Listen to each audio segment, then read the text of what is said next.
जय शिवराय शेतकरी मित्रांनो. आपण सगळेजण वांग्याची लागवड तर करतो, पण अनेकदा आपली एकच तक्रार असते. वांग्याला फुल तर खूप लागतात, पण टिकत नाही किंवा ती गळून पडतात किंवा फुलकळी म्हणावं तशी निघत नाही.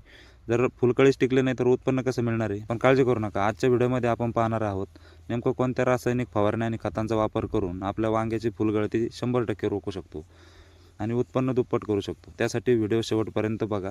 मी तुम्हाला असे 3-4 फवारण्या सांगणार आहे की जेणेकरून तुमचं उत्पन्न डबल होऊ शकतं. मित्रांनो, जेव्हा आपल्या वांग्याच्या पिकाला फुलगळती लागण्यास सुरुवात होते तेव्हा झाडाला सर्वात जास्त गरज असते फॉस्फरसची. या काळात आपण कोणती फवारणी घेतली पाहिजे? तर मित्रांनो, पहिली फवारणी घ्यायची म्हणजे ती विद्राव्य खताची. आपण घ्यायचं आहे 05234. यामध्ये नॅनो पोटॅशियम फॉस्फेट आहे. यामुळे झाडाला भरपूर ताकद मिळते आणि नवीन फुलांची संख्या वेगाने वाढते.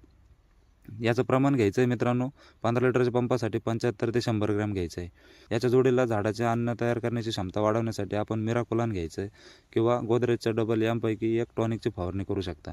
मिराकुलान घ्यायचं असेल तर 15 ते 20 मिली प्रतिपंपासाठी वापरायचं आहे. आता वळूया सर्वात मोठ्या समस्येकडे, ते म्हणजे फुलांची गळत. यासाठी बाजारात एक अत्यंत स्वस्त आणि 100% प्रभावी रासायनिक औषध मिळतं, ते म्हणजे बायर कंपनीचं प्लॅनोफिक्स. शेतकरी मित्रांनो, प्लॅनोफिक्स हे एक प्लांट ग्रोथ रेग्युलेटर आहे, जे फुलांचं देठ मजबूत करतं. पण हे वापरताना अनेक शेतकरी मोठी चूक करतात, ती म्हणजे याचं प्रमाण. 15 लिटरच्या पाठीवरच्या पंपासाठी तुम्ही 4 ते 5 मिली प्लॅनोफिक्सचा वापर करायचा आहे. लक्षात ठेवा, जास्त प्रमाण झाल्यास फायद्याऐवजी तुमचं नुकसानच होणार आहे. प्लॅनोफिक्ससोबत तुम्ही बोरॉन 20%तलं घेऊ शकता. 20 ते 25 ग्रॅम प्रतिपंप मिक्स करून फवारणी करा.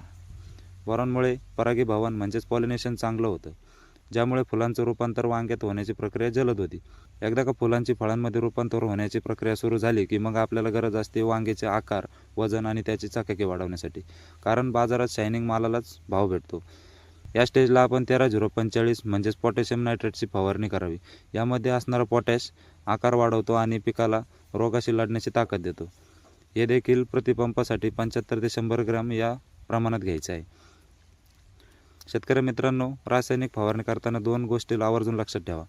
पहिली गोष्ट म्हणजे जमिनीत चांगली ओल असणं गरजेचं आहे.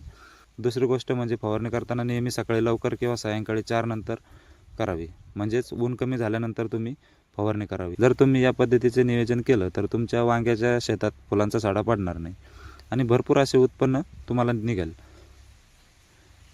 तर माहिती आवडली असल्यास व्हिडिओला लाईक करा, शेअर करा आणि आपल्या चॅनलला सबस्क्राईब करायला विसरू नका. पुन्हा भेटू अशाच एक माहितीपूर्ण व्हिडिओमध्ये. तोपर्यंत जय शिवराय.